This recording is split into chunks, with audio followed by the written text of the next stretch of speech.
shifted Ohio, because had Kerry won Ohio, he would have been president. Right. So he's making amends now.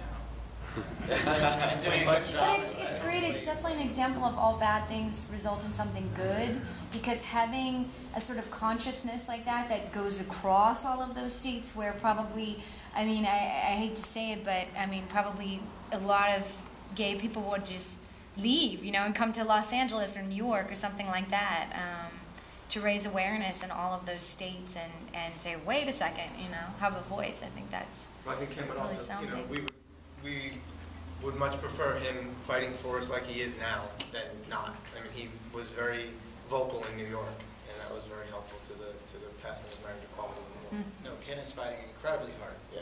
Now and doing great good.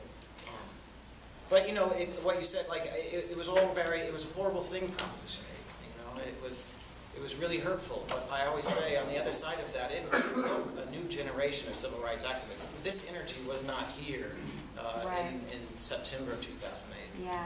And now it is. And so in a way, I'm thankful, because it allowed us to start communicating again, and sharing our stories, and having those difficult conversations, and us knowing how necessary it is that we do that, and getting rid of that voter apathy. I think that's gone.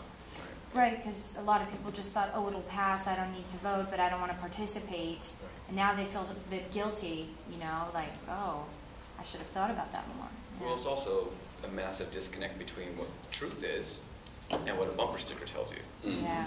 And so what happened was, I mean, part of my testimony was about someone with a Yes on 8 bumper sticker and trying to engage them in a conversation, well, on the 101 in traffic. You can use your hands. Yeah, right. Well, no, because she looked over at me, and I kind of looked at her, and I went, okay, I just looked at my headband, and she said, what? And I was like, well, and we're stopped, mind you, on the 101. And I said, it's just your bumper sticker. I just don't, it's not true. Kids will not be harmed by marriage equality. And she screamed right back at me, you don't deserve these rights. Like, screaming at me. Like, I was just like, well, first of all, do I have a gay flag on my car? Like, I could be anybody right now just defending equality here, but that was a big part of it, was going back to protect the children is what really, that's when I stood up.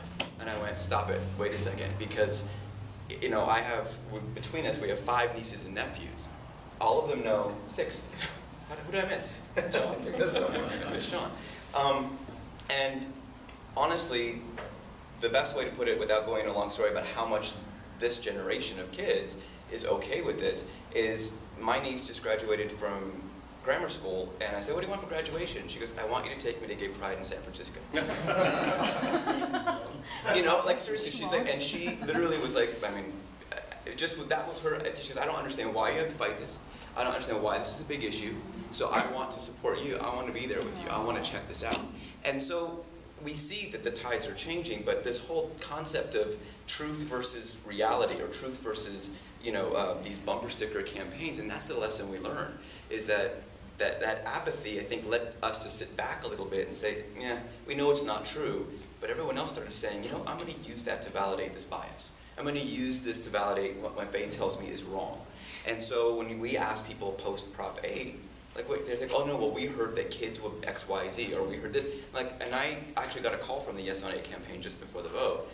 A neighbor of mine called me and said, Paul, I want to talk to you about the campaign for Yes on 8, blah, blah. And I spent an hour on the phone with him. This one yelling at me in the background, get off the phone, hang up on the guy, you know, like, why are you talking to him?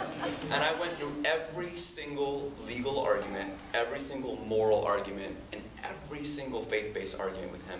And his last thing after an hour said, well, you know what, Paul, you got me on everything. I have a gay niece. I love her. I said, well, that's questionable if you're going to vote against her equal rights. And he said, my God told me that this was wrong. And that's why I'm a soldier in this battle. And I was like, show me the text message from Jesus, you know? Show it to me. I want to see it, because I come from a faith-based family as well. I was like, you know what? And my mom has the Bible in her purse at all times. And she calls me and says, wow, your relationship's working out better than most people I know. So talk to me about this. But that's, again, truth versus campaigning. And so that's why our court case, I think, is exposing that, and this movie exposes these things. So we have to take this as energy to move forward to make sure we can learn from this lesson. We have a lot more. When you look at what the Mormons did with the leadership in their call to their membership, you know, they said, you write on your walls, what do they say, you tweet the same thing. But they knew that their stories would have sway. And so we can take, something out of their playbook, and it is continually telling our stories. You look at Lance, what he's been working on with the Barrier Testimony campaign. How many of you have actually sat down in front of your laptop and videotaped something? I mean, do it tonight. Upload it to that, because, we have to tell our stories, because the opposition certainly are telling their stories. They're skewed, half-truth stories, but they're doing it.